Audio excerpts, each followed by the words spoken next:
तो चलो आज मैं आपको कराती हूँ बहुत ही सुंदर माता जी के मंदिर के दर्शन, जो कि हमारे इंदौर में ही स्थित है। तो सुबह नाश्ते में रात की बाटी खाकर शाम को वर्ल्ड कप चौराहे से होते हुए मैं चली गई थी माता जी के मंदिर की ओर। और रास्ते में हमें हो गए थे हमारे भोले बाबा के मंदिर के दर्शन भी।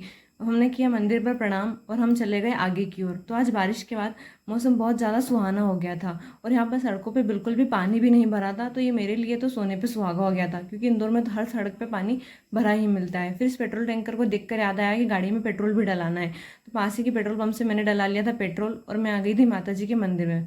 तो दूर से मंदिर बहुत ही सुंदर लग रहा था और पास से भी उतना ही सुंदर था। फिर हम जूता चप्पल स्टैंड ढूंढने लगे जो कि पास में ही था। तो ये तो वही बात हो गई थी मेरे लिए कि बगल में छुरा और शहर में ढिंढोरा।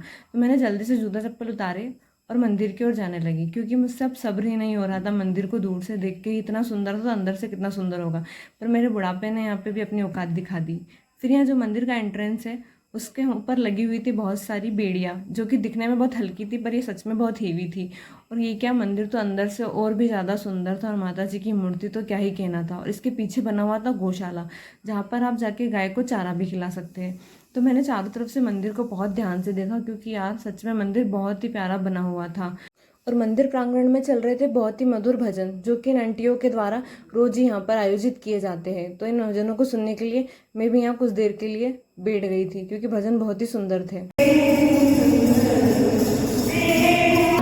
देर भजन सुनने के पश्चात हम आ गए थे मंदिर के बाहर। ये मंदिर देखने में तो मुझे प्राचीन बिल्कुल भी नहीं लग रहा है। तो मैं जानना चाहती थी कि इस मंदिर का निर्माण कैसे हुआ है। उससे पहले मैं चली गई थी भैरव बाबा के मंदिर के दर्शन के लिए, जो कि मुझे मंदिर की खिड़की से ही दिख गया था। मंदिर में दर्शन करने के बाद मैंने पता किया तो मुझे पता चला कि इस मंदिर का निर्माण 16 साल में पूर्ण हुआ है और 2002 में मंदिर का निर्माण शुरू हुआ था और 2018 में मूर्ति की प्राण प्रतिष्ठा की गई। और मूर्ति लाई गई थी जयपुर से। मूर्ति तो 2011 में ही आ गई थी, पर मंदिर का निर्माण पूर्ण नहीं हुआ था, इसलिए इसकी स्थापना 2018 में हुई थी। और यहाँ पर लगा हुआ है मकराना मार्बल, जिस पर राजस्थानी कारीगरों ने बहुत अच्छे से अपनी कारीगरी की हुई है। और मंदिर के अंदर कहा जाता है कि 70 से भी ज़्यादा खिड़कियां हैं, ताकि मंदिर में चारों तरफ से अच्छे से हवा आ सके। और इस मंदिर की ऊंचाई लगभग 101 फीट है। इस मंदिर का नाम है कनकेश्वरी माता मंदिर, जो कि परदेसीपुरा में स्थित है। मंदिर की सुंदरता पर 16 साल की मेहनत साफ दिखाई दे रही थी और इसका सफेद रंग इन काले बादलों के बीच और ज्यादा सुंदर लग रहा था।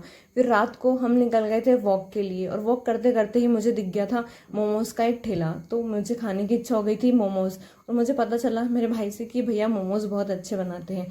तो हमने ऑर्डर कर दिए थे भैया के पास से एक वेज मोमोज। और मोमोज की क्वांटिटी बहुत ज़्यादा थी और प्राइस तो मैं आपको बताऊंगी तो आप यकीन नहीं करोगे।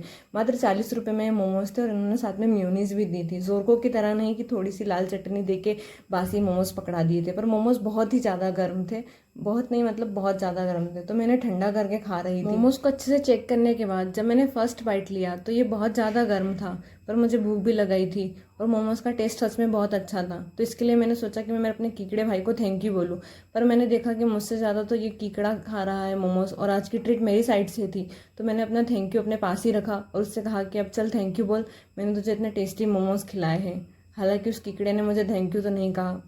तो आप यहाँ तक आ गए हैं तो मेरे चैनल को सब्सक्राइब और इस वीडियो को लाइक ज़रूर कर दें। हर हर महादेव।